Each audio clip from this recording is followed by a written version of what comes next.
அஸ்ஸலாமு அலைக்கும். Welcome to our channel. இன்றைக்கி நம்ம சேனலில் என்ன ரெசிபி பார்க்க போகிறோன்னா, வெயிலுக்கு இதமாக நல்லா சில்லுன்னு சர்வ் பண்ணக்கூடிய இளநீர் பாயாசம். இந்த ரெசிபி தான் பார்க்க போகிறோம். இந்த ரெசிபிக்கு நான் ஒரு கப் நல்லா காய்ச்சி ஆற வச்ச பாலை நான் ஒரு பவுலில் ஆட் பண்ணிக்கிறேன். இது நீங்கள் தண்ணியே ஆட் பண்ணாமல் நல்லா திக்காக நீங்கள் காய்ச்சி எடுத்துக்கணும். அப்போ தான் இந்த மில்க் ஷேக் குடிக்க ரொம்ப சூப்பராக இருக்கும். அதுக்கப்புறம் நான் ஒரு கப் தேங்காய் பால் ஆட் பண்ணியிருக்கேன். இதுவும் நீங்கள் நல்லா திக்காகவே எடுக்கணும். பால்னு சொல்லுவோம் இல்லையா, அந்த பால் தான் இதுக்கு எடுக்கணும். அதுக்கப்புறம் நான் அரை கப் இளநீரை ஆட் பண்ணியிருக்கேன்.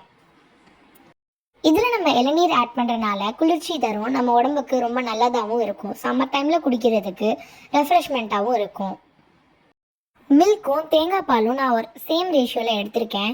இது என்னன்னு பார்த்தீங்கன்னா, இளநீரில் வர தேங்காவை நான் கிரைண்ட் பண்ணி எடுத்திருக்கேன். அதுக்கப்புறம் அதே தேங்காவை நான் இந்த மாதிரி குட்டி குட்டியாக கட் பண்ணியும் எடுத்திருக்கேன்.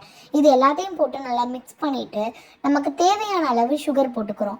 சுகர் நம்மளுடைய டேஸ்ட்டுக்கு ஏற்ற மாதிரி நம்ம கூடவோ குறைச்சோ ஆட் பண்ணி நல்லா மிக்ஸ் பண்ணிக்கலாம்.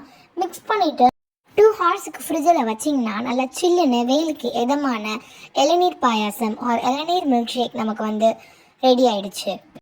நம்ம சேனல் பிடிச்சிருந்துச்சுன்னா லைக் பண்ணுங்கள், ஃப்ரெண்ட்ஸ் கூட ஷேர் பண்ணுங்கள், நம்ம சேனலுக்கு சப்ஸ்கிரைப் பண்ணி சப்போர்ட் பண்ணுங்கள்.